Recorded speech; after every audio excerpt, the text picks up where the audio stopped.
So how do you see previous wallpaper on the iPhone? Let me talk about it. If it's your first time here, most definitely subscribe so you never miss anything important.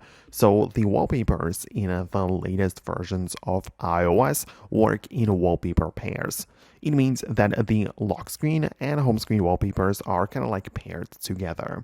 And you can switch between the pairs and see the one you probably used before when you go to the lock screen / notification center. You basically just swipe down from the top, and in here you can hold it down to initiate the editing process.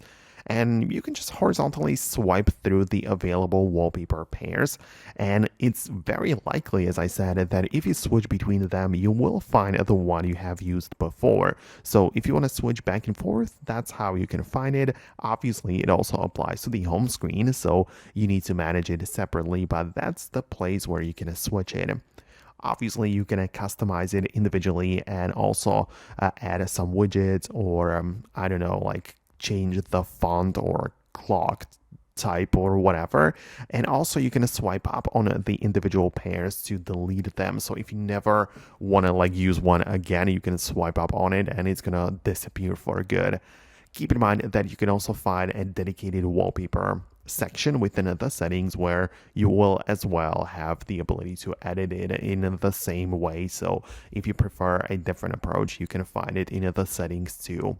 But that would be all from me. I really hope I could help you out. Thanks a lot for watching and stick until the end, and I'll catch you later in the upcoming videos too.